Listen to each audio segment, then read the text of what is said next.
Merhaba arkadaşlar, kanalıma hoş geldiniz. Bugünkü modelimizi şöyle güzel bir bebe yünüm var. Orta kalınlıkta 100 gram 250 metre uzunluğu olan iplerden. Kullanacağım şiş 3,5 numara. Modelimiz oldukça güzel ve gösterişli bir model. İnşallah siz de beğenir benimle yaparsınız. Kanalıma abone değilseniz ücretsiz bir şekilde abone olup videolarımı da beğeniyorsanız beğeni yapmayı, yorum yapmayı, beni desteklemeyi unutmayın. Şimdiden hepinize teşekkürler. Dilerseniz yapım aşamalarına geçelim hep birlikte. Evet, modelimize ilmeklerimizi alarak başlayalım şu şekilde. Bu ilk ilmeğim. Daha sonra bu şekilde devam ediyorum ilmek almaya. Modelimiz oldukça güzel. Her türlü örgüde kullanabileceğiniz bir model. Bu model için 6 ve 6'nın katları artı 3 ilmek sayısına ihtiyacımız var. 6, 12, 18 diye ayarlayacağız. Ayrıyeten 3 ilmek ekleyeceğiz tekrar. Yapacağımız örgüye göre bu şekilde ayarlamamız gerekiyor ilmeklerimizi. Ben şöyle küçük bir anlatım yapacağım. Evet, bu ipimi kısa tuttum. Fazla olup kesmemek için şu şekilde tamamlıyorum. Sayalım ilmeklerimizi. 1, 2, 3, 4, 5, 6, 7, 8, 9, 10, 11, 12, 13, 14, 15, 16, 17, 18 ilmek model kuracağım. Artı 3 ilmeğe ihtiyacım var. 2 tane fazla almışım. Onu çıkartıyorum. Toplamda 21 ilmek şişimde var. Onunla model kurmaya başlayacağım. Ben lastiksiz başlayacağım. Zemin oluşturmak için şöyle bir sıra ters öreceğim. Kenar ilmeğimi düz olarak ördüm. Sıra sonuna kadar ters örüyorum. Örgümüzün arka yüzündeyiz. Bir sıra zemin oluşturuyorum burada. Sıra sonuna kadar ters olarak devam edelim.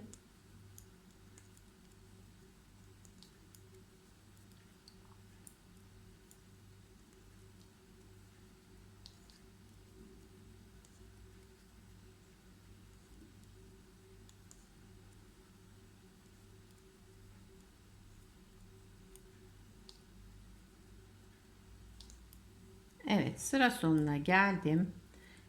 Kenar ilmeğimi de ördüm. Bir sıra ters örgümüzü tamamladık. Şimdi modelin birinci sıra ön yüzündeyiz. Şu şekilde birinci sıra ön yüzündeyiz. Kenar ilmeğimi örmeden aldım. Kenar ilmeğinden sonra 2 ilmek düz olarak örelim. 3 ilmek ters. 3 ilmek ters ördüm. Şimdi 3 ilmek düz. Kenarda bakın kenar ilmeğiyle 3 düzümüz oldu. 3 ters 3 düz olarak birinci sıra ön yüzünde ilmeklerimizi bu şekilde ayarlayalım. 3 ters 3 düz 3 ters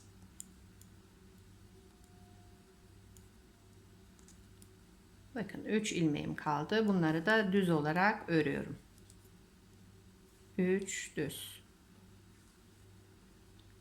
Birinci sıra ön yüzünde bu şekilde yaptık. Şimdi ikinci sıra arka yüzündeyiz. İlmeklerimizi ayarladıktan sonra 4 sıra bu şekilde öreceğiz. İlmekleri gördüğümüz gibi. Kenar ilmeğimi örmeden aldım. Bakın 2 tane tersim var. Ters olarak ördüm. 3 düz. Yani tersi ters, düzü düz olarak ikinci sıra arka yüzünde bu işlemleri yapıyoruz. 3 düz, 3 ters,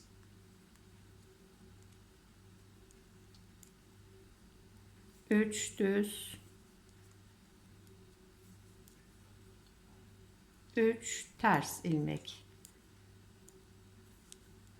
Kenar ilmeğimi düz ördüm. 3. sıra ön yüzündeyiz. Yine aynı işlemler. 4 sıra bu şekilde yapacağız arkadaşlar. Ön yüzünde de aynı, arka yüzünde de aynı. 4 sırayı tamamlayacağız. Kenar ilmeğimi örmeden aldım. 3. sıra ön yüzünde. Bütün ilmekleri yine tersi ters, düzü düz olarak örelim.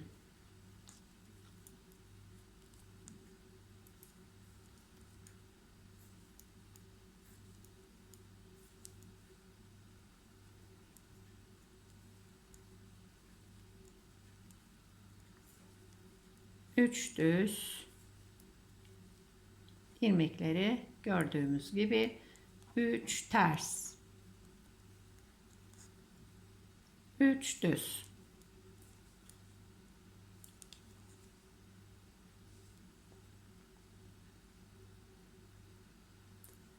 Dördüncü sıra arka yüzündeyiz.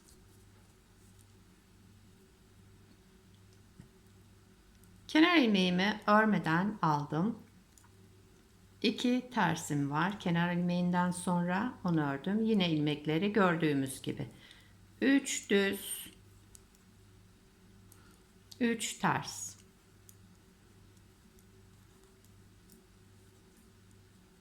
3 düz, 3 ters. 3 düz, 3 ters. Kenar ilmeğimi düz ördüm. Evet, modelin 5. sıra ön yüzündeyiz. Burada yapacağımız işlemler var 5. sırada. Kenar ilmeğimi örmeden aldım. Bir düz ilmek ördüm.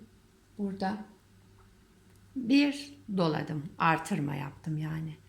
Sıradaki bakın bir öndeki düz ve arkadaki tersi ikisini bir kestim. Düz örerek kestim. Ortada bir tane ters olarak örüyorum bir ilmek. Daha sonra gelen tersle düz ilmeği yönlerini değiştireceğim ilmeklerin. Pardon. Düz ilmeği öne aldım. İkisini bir düz ördüm.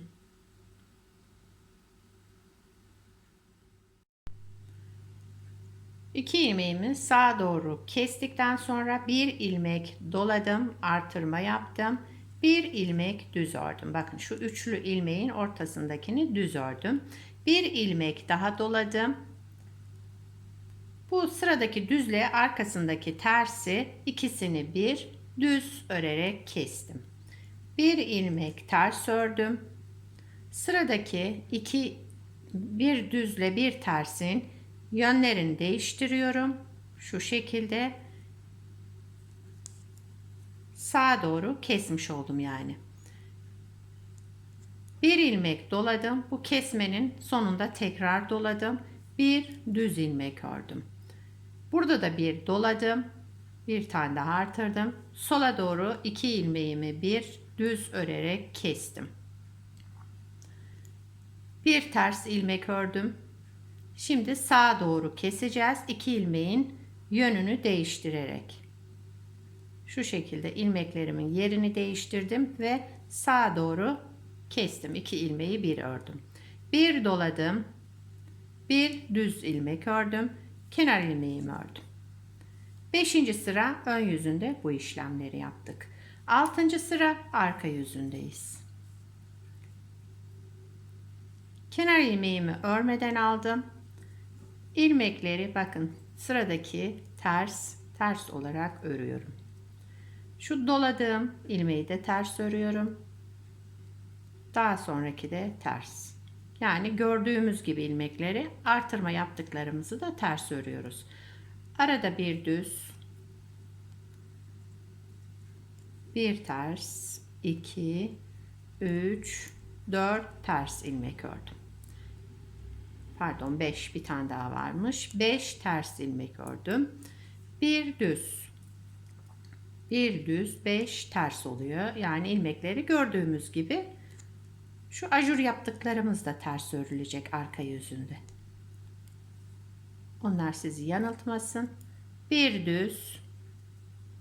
Şimdi kenardaki ilmeklerimin de hepsini ters örüyorum. 3 ters ördüm. Bir de kenar ilmeğimi ördüm. 7. sıra ön yüzündeyiz modelimizin. 7. sıra ön yüzü. Kenar ilmeğimi örmeden aldım. Bakın burada bir düzümüz var. Düz olarak ördüm. Bir düz daha ördüm. Kenar ilmeğinden sonra 2 düz ilmek ördüm. Bir doladım. Burada 3 tane ilmeğimiz kaldı. Bakın şurayı kapatmamız gerekiyor. Bunun için önce şu düzle ters ilmeğin yerini değiştireceğim. Bu şekilde aldım. Ortadaki tersi de öne getirdim. Daha sonra bu 3 ilmeği bir düz örerek kestim. Kesme işleminden sonra tekrar bir kez artırıyorum. Ortada 1, 2, 3 düz ördüm. Bir doladım. Yine bu üçünü bir öreceğim ama önce ikisinin yönünü değiştirmem lazım. Ortadakini başa aldım. Şöyle tellendirmeden yapalım. Ortadaki ilmeğimi başa aldım. Burada 3 ilmeğimi üçünü bir düz olarak örüyorum. Bir doladım. 3 düz ilmek ördüm.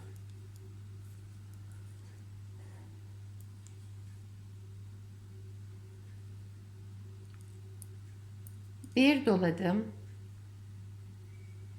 Bu 2 ilmeğin yerlerini değiştiriyorum.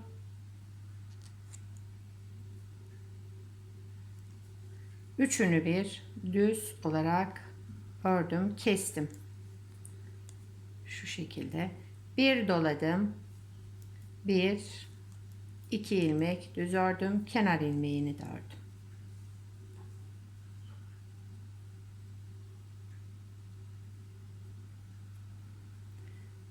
Sekizinci sıra arka yüzündeyiz.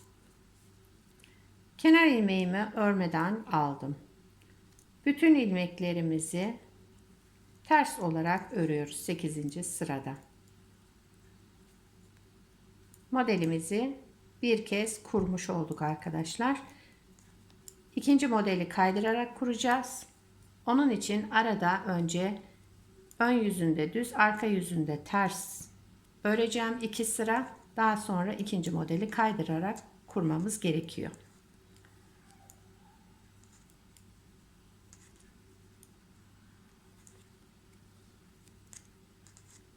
Sekizinci sırayı da bütün ilmeklerimiz arka yüzünde tersti zaten. Hepsini ters örerek tamamladım.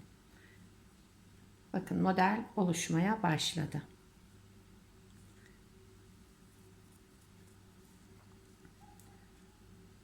Şimdi arada bir sıra düz, bir sıra ters öreceğim.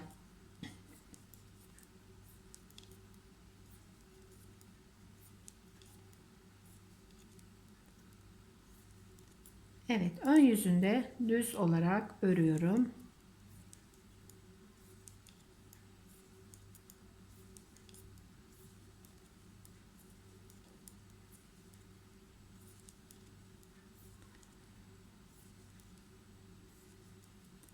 Kenar ilmeğimi de ördüm.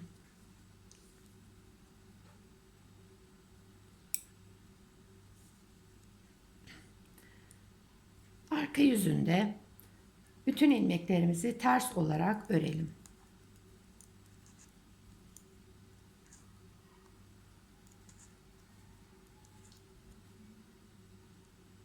Sıra sonuna kadar devam.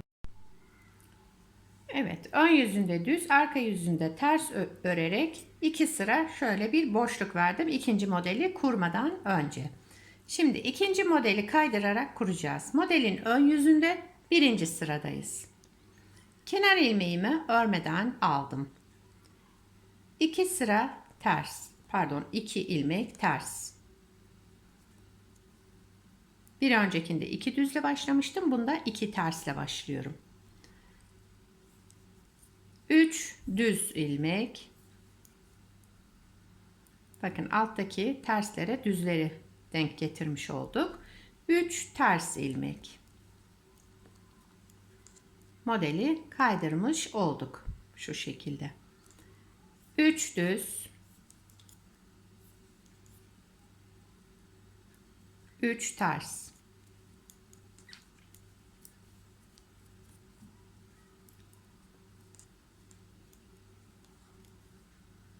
3 düz.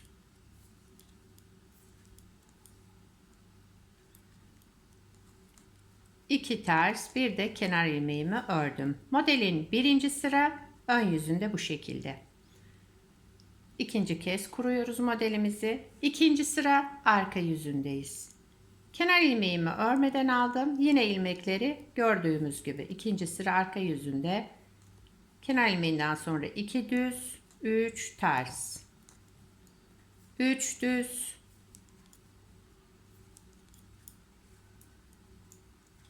3 ters. 3 düz, 3 ters. Şurada 3 ilmeğim kaldı. Kenar ilmeği ile beraber 2 düz, bir de kenar ilmeğini ördüm. 3 tane düz örmüş olduğum kenarda. Burada da 3 düzüm var. Şimdi 3. sıra ön yüzündeyiz. Kenar ilmeğimi örmeden aldım. Yine bütün ilmekleri gördüğümüz gibi örelim. Kenar ilmeğinden sonra 2 ters, yani kenarla beraber 3 ilmek oldu. 3 düz ilmek ördüm. 3 ters ilmek. 3 düz. 3 ters.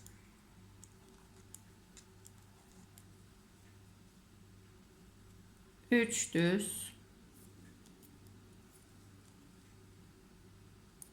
3 ters. Kenar ilmeğimi de ördüm. Yani kenar ilmeğiyle beraber burada 3 ilmeğimiz oldu. 4. sıra arka yüzündeyiz. Kenar ilmeğimi örmeden aldım. 2 düz. 3 ters. 2 düz. Pardon, 3 düz. 3 ters.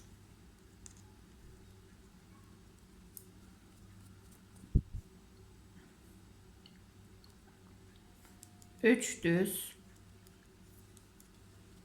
3 ters olarak ilmekleri gördüğümüz gibi ördük. 4. sıra arka yüzündeydik.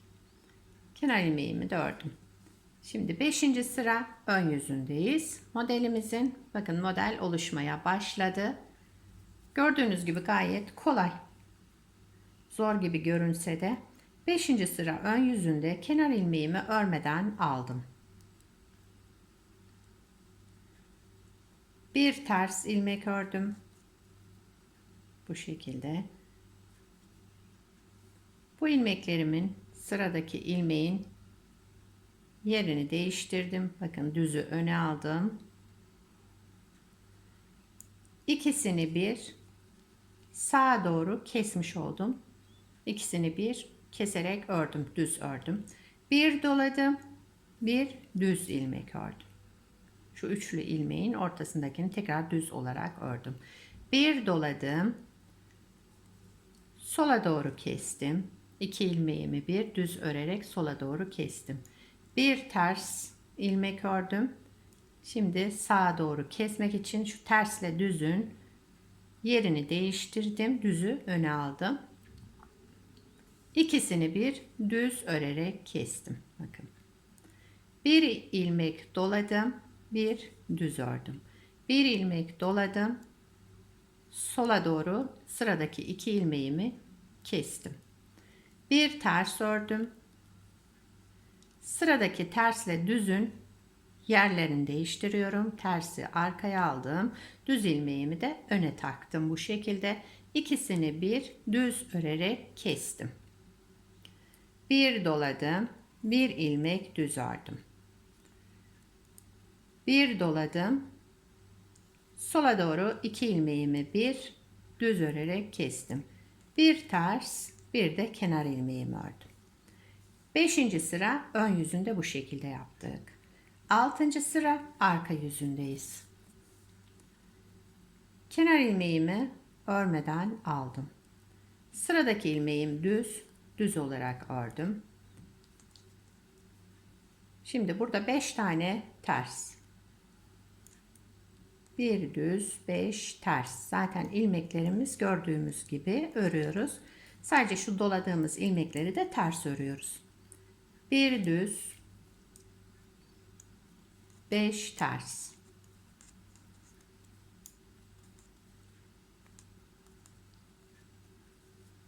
Bir düz, 5 ters.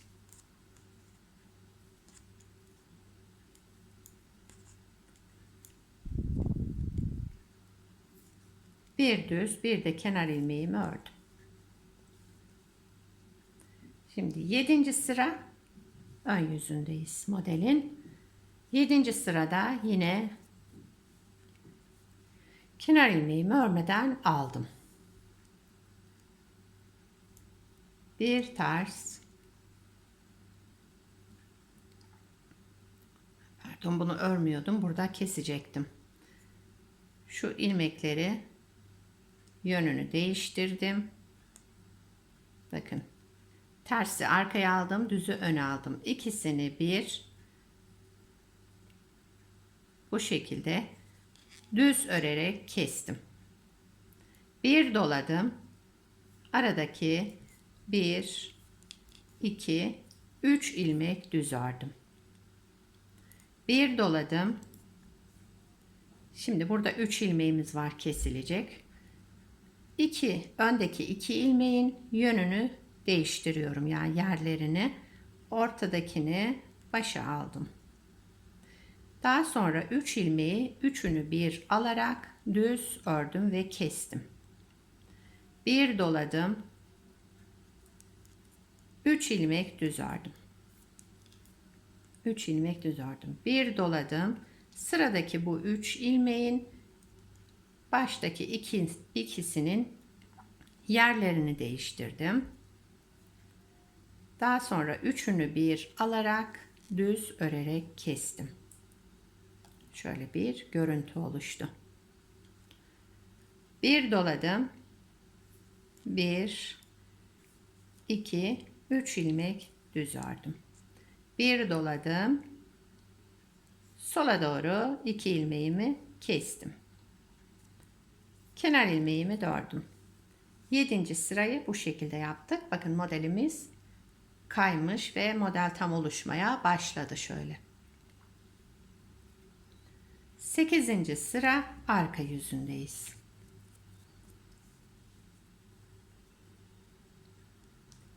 Kenar ilmeğimi örmeden aldım. 8. sırada bütün ilmeklerimizi ters olarak örelim. Düz ilmeğimiz kalmadı. Şu anda bütün ilmeklerimiz ters zaten. Ters olarak devam ediyorum.